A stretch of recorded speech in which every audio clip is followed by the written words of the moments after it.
Morning, everyone. So over the past few days, as some of you may know, many Buddhist traditions and sanghas just observed what's often called Bodhi Day, which commemorates the story and events around Prince Siddhartha's enlightenment when he awakened as a Buddha. I heard some of you were here Friday night for some of that sitting. I'm sorry I couldn't join you then, but I'm glad to know that we're keeping that tradition and in practice going here. From that story, and maybe some of you have heard the story or read it yourself a number of times, but the most dramatic and iconic part of the Enlightenment story, at least to me, is no doubt the description of the conquest of Mara. Mara being the personification of evil and temptation, and often referred to by some as kind of the Buddhist devil. So I'd like to start this morning by reading a specific section from this particular part of the story for you, picking up right after Siddhartha rejects the temptation of Mara's 3 daughters. And again, this comes out of this large book here. And actually, the cover image on the dust jacket is that very scene itself.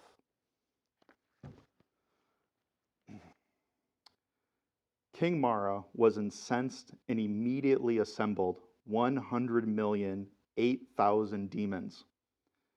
He had them storm the base of the papala tree, firing their crossbows and brandishing their swords. Heaven and earth were enveloped in darkness, and the sound of the thunder was terrifying. Demons, evil spirits, and their cohorts, all with grotesque appearances, some with the heads of lions, bears, bulls, or horses, some with the heads of human beings and the bodies of snakes. These monsters with bared fangs and glittering claws spewed forth flames of poison, rained down all kinds of weapons, and advanced against the prince. This was the outbreak of a great battle between the great King Mara and the prince, the savior of this world. In the sky, 1,000 stars streaked by, black clouds swirled about, and the great earth and the great ocean, struck by typhoons, quivered like the petals of a flower. Tidal waves rolled across the great sea, and rivers rose up, leveling mountains on which ancient trees 1,000 years old had grown in abundance. The vibrations from the blows and the howls were truly terrifying. The whole world was covered over as with a black curtain. The sun lost its light, and the sky was filled with hordes of monsters. King Mara, at the head of a great army of 100,000, swooped down on the prince from 4 sides. The gods who up to that time had surrounded the prince and had sung his praises fled in fear.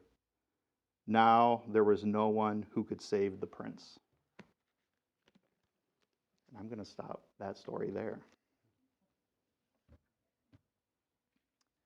A pretty terrifying set of images and descriptions in that part of the story before it turns.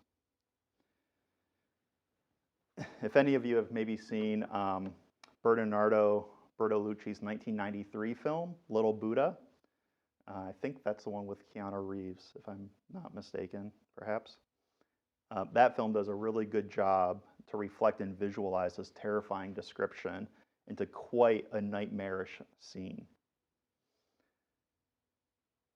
And so I've read this Enlightenment story dozens of times over the years.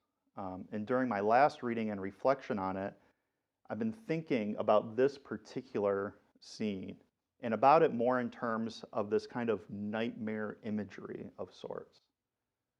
So that's the theme and topic today, our dreams and nightmares. So this perspective, not coincidentally, is linked to my own experience over about the past 2 weeks, in which I've had several vivid dreams and nightmares that even awaken me into a panic state. I know that my own nightmares have been fed by some of the stress, fear, and anxiety that have been part of my life and my waking reality up to the time that my recent bout of dreams and nightmares kind of started. So I'll share one of those stories with you on what I think are some of the kind of catalysts for some of my recent dreams. And in fact, right before my latest series of recollected dreams and nightmares began, my wife and I were awakened to what we thought was a home invasion. About 4:30 in the morning, about a week and a half ago, my startled wife's voice wakes me up as we start to see these bright, glaring lights shining into one of our large picture windows out in the hallway. And then seconds later, our doorbell starts ringing about 20 times in rapid succession, like ding, ding, ding, ding, ding, ding, ding, ding, ding, ding, ding, ding.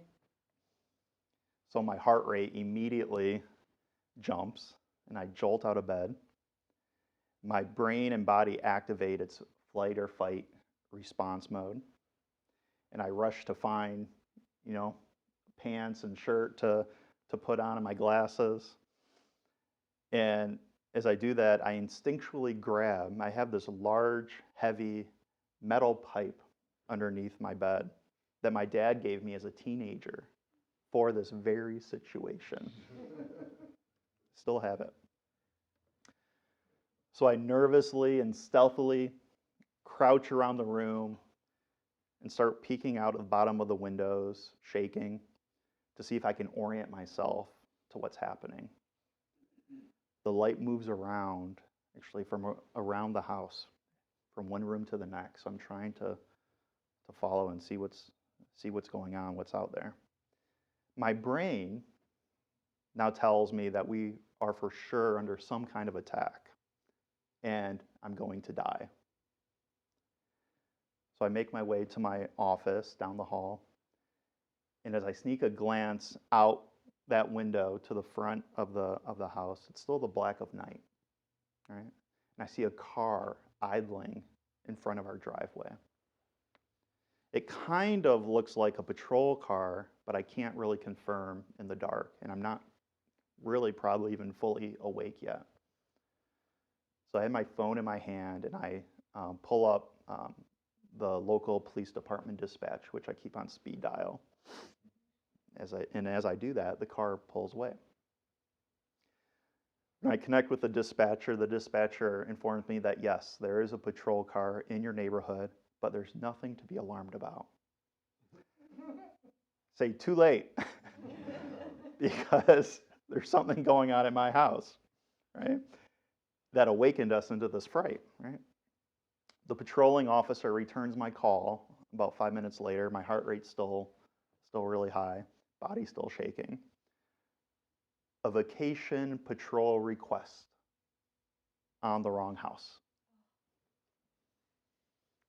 So nothing to worry about, right? Reassuring to know that it was not a burglary in progress or an alien abduction about to happen, but my amygdala was already activated. So needless to say, it was near impossible to return to sleep. So I got to my morning meditation a little bit earlier than usual that day.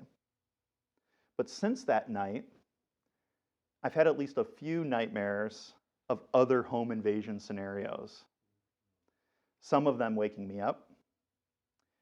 I'll say that I'm sleeping better now, now being about a week and a half, 2 weeks since that incident.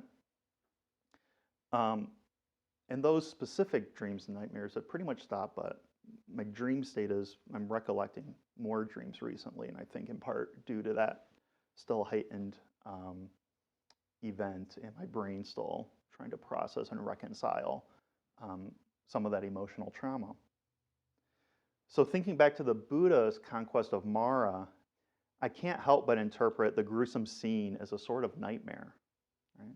And I believe that Mara's conquest serves as an allegory for the intrapsychic fears, terrors, doubts, and anxieties we all face from time to time. And this particular story, I think, further serves as a testament and vindication of the power of our spiritual practice to persevere and withstand such internal adversity.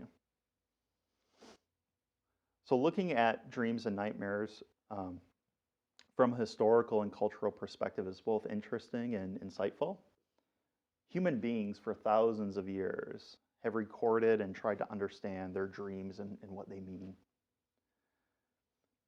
Siddhartha Ribeiro, no relation to this Siddhartha, or maybe, a Brazilian neuroscientist, recounts the first recorded dream in his book that came out last year called The Oracle of the Night, The History and Science of Dreams. And he talks about Dumuzid's despair.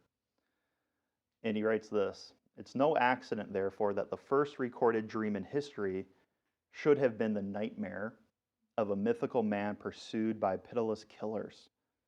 This was Dumuzid, the shepherd, the fifth pre-dynastic Sumerian king, who was said to have reigned in a legendary time before the flood around 5,000 years ago.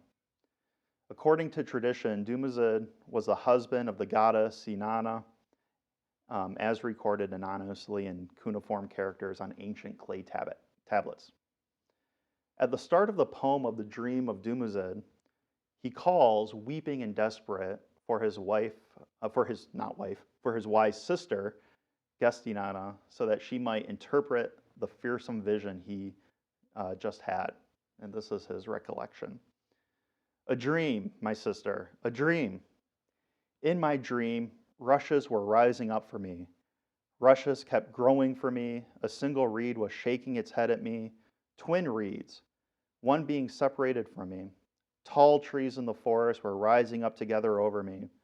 Water was poured over my holy coals for me. The cover of my holy churn was being removed. My holy drinking cup was torn down from the peg where it hung. My shepherd's stick disappeared from me. An owl took a lamb from the sheep house. A falcon caught a sparrow on the reed fence. My male goats were dragging their dark beards in the dust for me. My rams were scratching the earth with their thick legs for me. The churns were lying on their side, so no milk was poured. The drinking cups were lying on their side. Dumuzid was dead. The sheepfold was haunted." So this is our first recorded nightmare in human history. Interestingly, whatever the meaning or non-meaning, we are likely to experience fear more than any other emotion when dreaming. A Harvard Medical School study found it accounts for 32% of all emotions experienced in our dreams. The most common themes in nightmares tend to revolve around physical aggression, interpersonal conflicts, and situations where the dreamer feels failure and helplessness. Also, interestingly, nightmares are often reported in creative people who demonstrate, quote, thin boundaries on psychological tests. Persons with thin boundaries are less likely to define the world around them in concrete terms. Instead of seeing issues as being black and white, they instead see themselves and the world in shades of gray. The shades of gray mentality, or a non-dualistic thinking, is a staple to Buddhist thought and practice. So it kind of makes me wonder, might Buddhists be more or less susceptible to nightmares?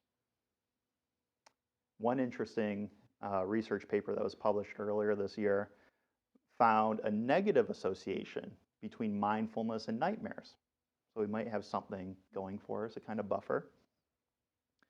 And other previous studies have found that mindfulness can improve sleep quality, reduce sleep disturbances, and even promote lucid dreaming, dreaming in which the dreamer becomes aware that they're dreaming. There's a well-known Jataka tale about dreams and nightmares as well. The Jatakas are this voluminous body of literature, mostly comprised of short stories and parables, which mainly concern the previous births of the Buddha in both human and animal form. Jataka number 77 is called Maha Supina, or the 16 dreams. Or I think it's the 16 nightmares, which tell the story of the king of Kosala, King Pasenadi, and his 16 nightmares. So I'll share an abbreviated version, as the content of the nightmares are not really the focal point here today. But suffice it to say that most of the king's nightmares involve animals doing weird things. And I'll leave that to your imagination.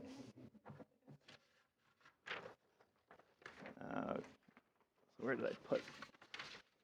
Let me find where I put that. There's a lot of papers under here. Okay. Well, this is from the Mahasapina Jataka, the 16 dreams. One morning, when the ministers and Brahmins went to the palace to pay their respect to King Pasenadi, the king of Kosala, and to inquire whether his majesty had slept well, they found him lying in terror, unable to move from his bed. "How could I sleep well?" exclaimed the king. "Just before daybreak, I dreamed 16 incredible dreams, and I have been lying here terrified ever since. Since you are my advisors, tell me what these dreams mean." "What were your dreams, sir?" the priest asked. "Surely we will be able to judge their importance." As the king was telling them his dreams, the priest looked very worried and began wringing their hands. "Why are you wringing your hands, priest?" asked the king. "Is it because of my dreams?" "Yes, sir. These are evil dreams. They are full of peril." "What will come of them?" asked the king. "They predict one of three calamities, sir. Great harm to your kingdom, to your wealth, or to your life. Is there any remedy? These dreams are powerful and extremely threatening. Still, we will find a remedy. Otherwise, what is the use of our vast study and learning?" "How do you propose to avert the evil?" asked the king. "Wherever four roads meet, we will offer appropriate sacrifices, sir." "My advisors," cried the king, "my life is in your hands. Hurry and do your best to save me." So each of the exultant priests had the same thought. We are going to make a fortune from these dreams. Soon we will feast on the choicest foods. As soon as they had left the king's presence, they began scurrying about, happily giving orders in every direction. They ordered laborers to dig huge sacrificial pits. They demanded herds of various four-footed creatures, all without blemish. They called for baskets of pure white birds of many kinds. Again and again, discovered something or other lacking. Messengers raced back and forth to inform the king of each new request. Noticing all the commotion, the queen went to the king and asked why the priest and their servants kept coming to him. "I have dreamed such unlucky dreams. The priests tell me they point to disaster. They keep coming here because they are anxious to protect me from the evil by offering sacrifices." "Has your majesty consulted the chief priest of all the worlds about this?" asked the queen. "Who do you mean, my dear?" asked the king. "Of course, I mean Lord Buddha. He will surely understand your dreams. Go to Jetavana and ask him." "A good idea, my queen," answered the king. "I will go at once." When the king reached the monastery, he paid his respects to the Buddha and sat down. "What brings your majesty here so early in the morning?" asked the Buddha. "Just before daybreak, venerable sir, I dreamed 16 terrifying dreams. My priests have warned me that my dreams foretell calamity. To avert the evil, they are preparing to sacrifice many animals wherever four roads meet. The queen suggested I ask you to tell me what these dreams really mean and what will come of them." "It is true, sir, that I alone can explain the significance of your dreams and tell you what will come of them. Tell me your dreams as they appear to you." "I will, blessed one," answered the king, and he began relating his dreams of these animals doing weird things. And each time, so the whole Jataka goes through each of the 16 dreams, which I'll spare you this morning. And then after each recounting of the dream, the Buddha responds the same way. He says, "Sir, that dream will have no result in your lifetime or mine. No harm shall come to you from this dream because it applies only to the remote future. The priest only said what they said to get some profit for themselves." So when the Buddha had thus reassured the king, The Buddha added, "It was neither truth nor love for you that prompted the priests to prophesy as they did. It was pure greed and selfishness that led them to prescribe sacrifices." And then after his lesson ends, the Buddha said, "Sir, you two have nothing to fear from these dreams. Stop the sacrifice." So the moral of this Jataka is an interesting one, um, depending on what we kind of extract from it as its teaching point. One, though, that did kind of come about in other areas of Buddha's thought and code is that dream interpretation or dream analysis made its way onto the list of forbidden jobs in the monastic code and is not considered in alignment with right livelihood. Same thing can be said of fortune telling, although the Buddha can do it, but he's the Buddha. But the rest of us, ex-nay on the dream analysis. It's interesting. At least that's one thing.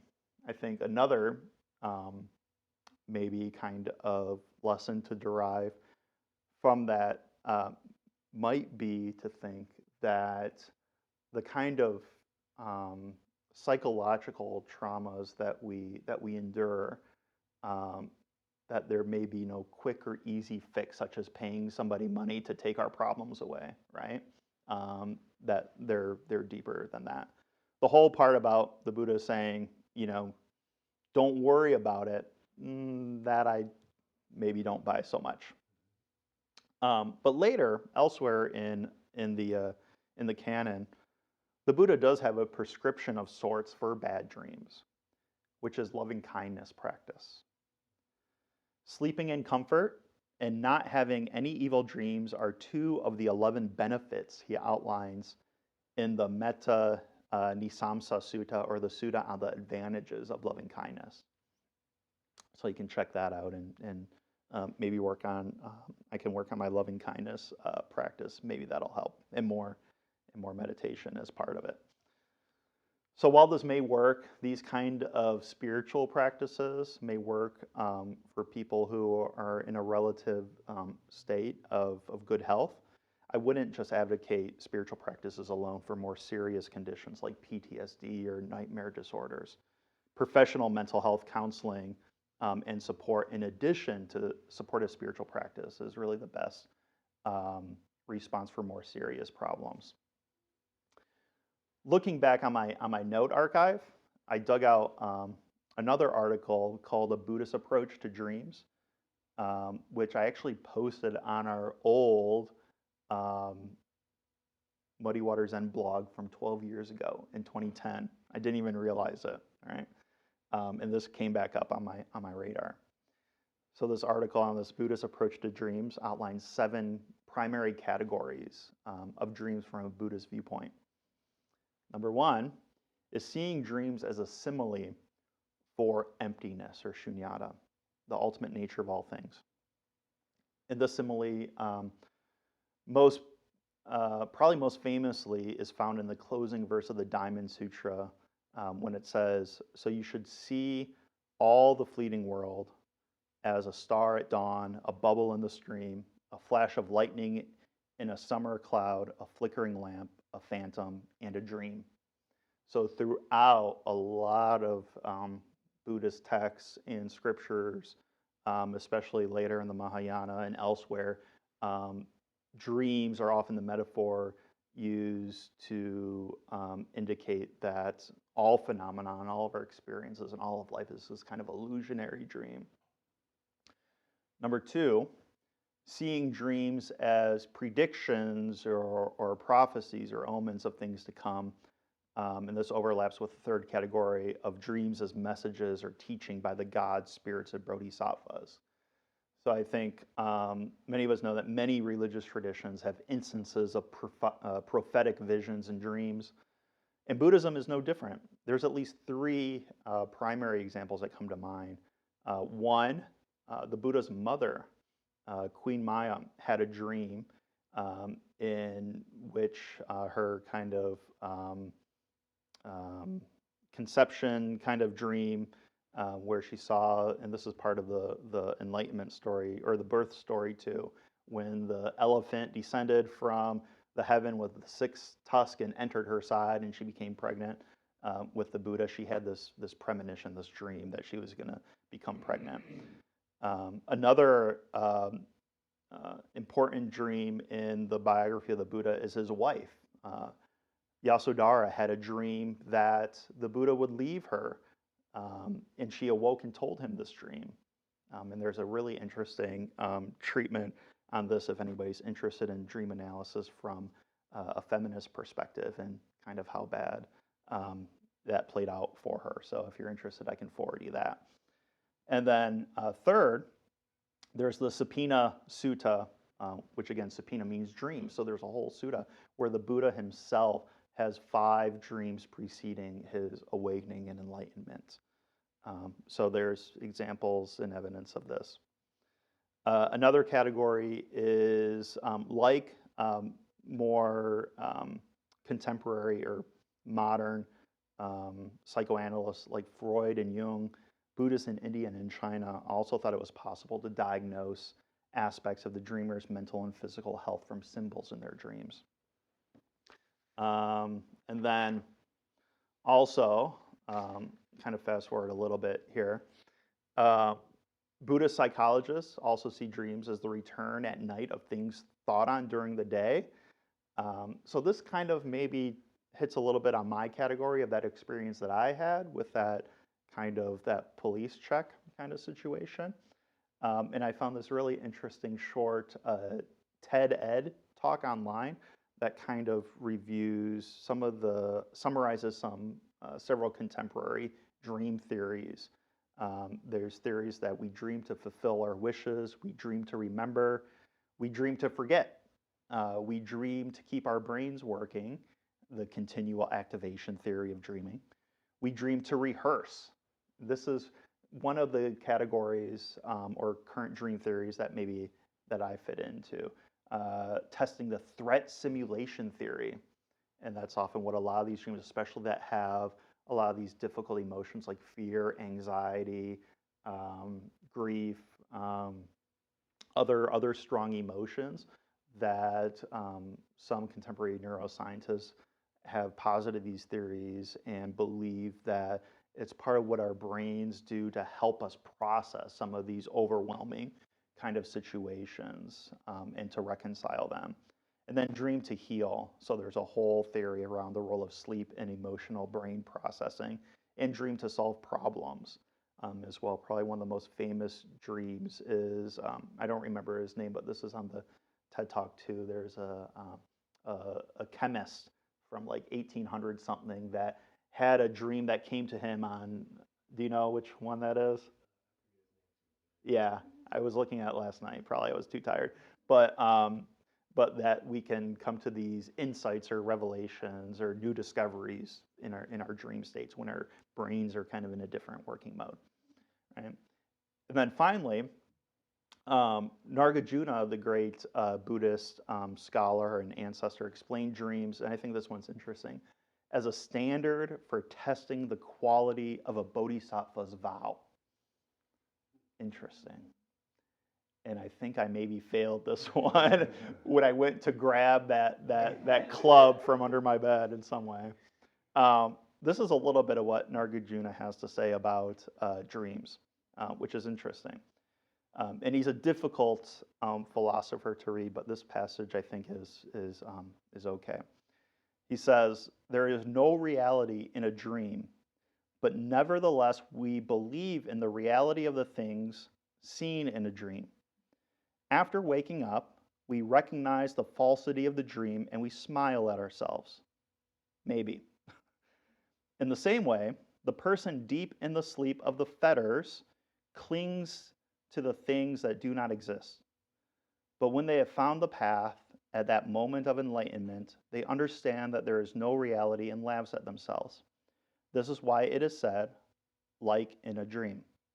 Moreover, by the power of sleep, the dreamer sees something there where there is nothing.